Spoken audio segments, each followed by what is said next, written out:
What is going on, everybody?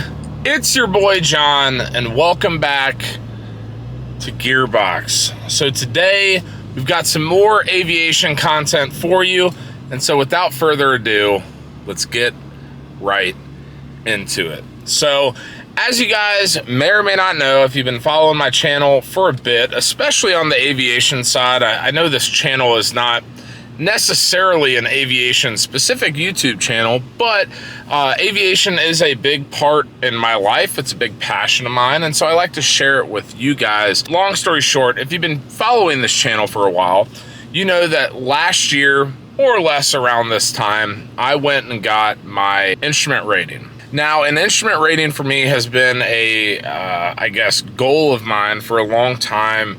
Ever since I got my pilot's license, but even before then, you know, my dad has his private pilot's license. He's an instrument rated pilot. Being around all these pilots in my life for, I guess at this point, 28 years, every single instrument rated pilot tells you, go get your instrument rating, right? It's just kind of that rite of passage as far as safety and being able to fly legitimate cross-country flights, so on and so forth. And so I went ahead and did that. Now, as tough and grueling of a process as the instrument rating is, I feel super accomplished having done that.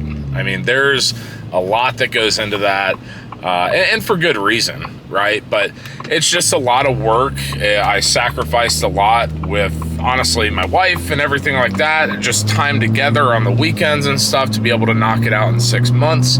But anyway, here we are, and we got it. Now, what I quickly learned during that process was it ignited a special kind of something in my soul that I now need to get basically every rating possible, right? Now, I'm not talking like commercial, CFI, CFII, nothing like that, but just different types of flying experiences, let's call it, in order to become a better, more well-rounded pilot, and, by the way, have some fun while doing so. Now, with that comment in mind, of course, there's a lot of different directions we can go with this conversation, so let me kind of steer you in the right direction with my thought process, right? So, number one, instrument rating, right? I want to be able eventually to own a plane and be able to use that plane to fly both personally and for business, to travel more or less across the country, and be more efficient with my time and not be, you know, held down by the anchor that is commercial airlines, right? I think everyone understands that point. Now, for me, another kind of caveat here is my wife, and I love my wife dearly. She is a wonderful individual. Not that she's against aviation necessarily. She's a very cautious person, just on average, I guess you could say. So with that being said, she doesn't like one spinny thing. She likes two spinny things. And so that really gets me to my next kind of goal in aviation, is a multi-engine rating. Now, number one, very, very exciting. I have a couple hours, and by a couple, I mean less than 10 hours in a multi-engine aircraft. But that multi is very, very unique, to say the least. Number one, it's a pusher. Twin pusher. Number two, it is a tailwheel. Number three, it is a non-complex aircraft, so it has welded gear. It is not a high performance thing, and it is called an air cam. If you're not familiar with an air cam, go look it up. Arguably one of the coolest planes I've ever flown in my entire life, and I have flown a P-51 Mustang. I have flown Boeing Stearmans. I have flown a T-6 Texan. All of those are very, very cool in their own right. Do not get me wrong. But as far as uniqueness, I feel like the AirCam probably takes the cake. For those who are unaware, National Geographic helped design that plane in order to fly on a single engine across the Amazon rainforest and burn nearly no gas. So very, very cool, open cockpit, yada, yada, yada. But multi-engine is going to be a big one for me. in order for me to both satisfy my requirements, let's call it, as a pilot, as well as my wife's requirements as far as getting in the plane and feeling comfortable, a twin engine is kind of the way to go. Now, of course, dreaming big and whatever, outside of like a King Air or a Citation or something like that, really my semi-realistic goal is going to be to own a Baron. I think Barons are super awesome. I think they are relatively priced correctly, I guess you could say. And of course, they hold that kind of stature as far as a Beechcraft Baron. You know, everyone knows them, especially in the aviation world. But anyway, now what's going to be very interesting about this process is that, number one, like I said, I don't really have a lot of multi-time. But number two, I have never, ever flown a high-performance... Well, no, that's not true. I do not have PIC time in a high-performance aircraft and or a complex aircraft. So there's going to be a lot of new things thrown my way that I'm definitely here to learn and absorb and do whatever it takes to get that multi-rating. And to be honest with you, I'm really looking forward to the kind of challenge that comes with the multi-plane. Now, do I think this will be as, I don't even know if difficult's the right word, because I don't want to get myself in some conundrum where it sounds like I'm not going to be safe or something, but do I think that multi is going to be as hard or as taxing as instrument flying? No. I don't think there are many things in this world, especially the aviation world, that would be classified as that. But I do think it'll be fun to remember kind of how to operate the prop RPM, or to really, really utilize that gumps check and make sure your undercarriage is down. You know, that type of stuff.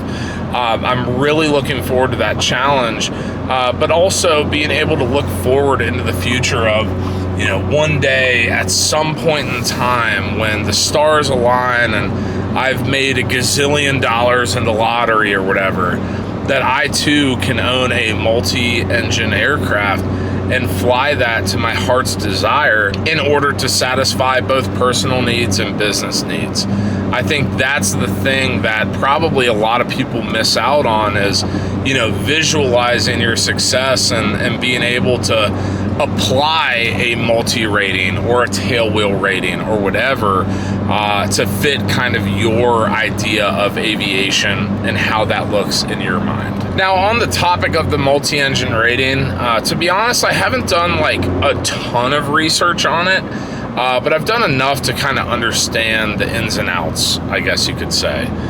Specifically is the idea that there are some programs here in the Carolinas that basically allow you, assuming you pass everything and whatever, to get your multi-engine rating in like a weekend course type of deal. So really the main thing to keep in mind there is your multi is not like your private or your instrument rating where you need so many hours and you need to pass this written and you need to do this cross country and yada, yada, yada. Really all it is similar to a tailwheel endorsement or a seaplane endorsement or whatever, where it's less strict, I guess you could say. But the whole premise is you know how to fly a plane, you know how to fly a plane with a single engine. Now let's basically double up the complexity by adding a secondary engine, and really the entire, I guess, core concept of your multi is if an engine dies, what do you need to do in order to not end up in a stall spin situation and cause casualties to yourself and your passengers and potentially anyone on the ground, right? Whether it's feathering the prop, whether it's, what is it, dead rudder, dead engine, or whatever, or dead pedal, dead engine. Whatever the terminology is, how do you do that? How do you flow through your checklist to make sure that you are safe and capable of operating a multi-engine airplane? And in the case of the Baron, this is really important because both of those engines are off axis, I guess you could say. If you're familiar with the, I think it's a 337 Cessna or 377, I think it's a Skymaster, where it's a pusher and a pooler, you actually have kind of a different limitation on your multi because both of those engines are on the same axis. Maybe a little fun fact for you. I don't know if you find that fun or not, but I do. But anyway, we're just gonna up the complexity of what we're doing. And once again, just kind of have that goal in sight of what I picture myself doing at some point in time, and really just putting that on the vision board and kind of understanding that you need to speak it into existence and do everything you can to meet the goals that you set out to do. So really, I mean, as stupid as it sounds, that's really what I'm looking forward to doing here in the latter half of 2025. I know 2026 is quickly approaching us. Please do not remind me. But I definitely want to get up there and do that.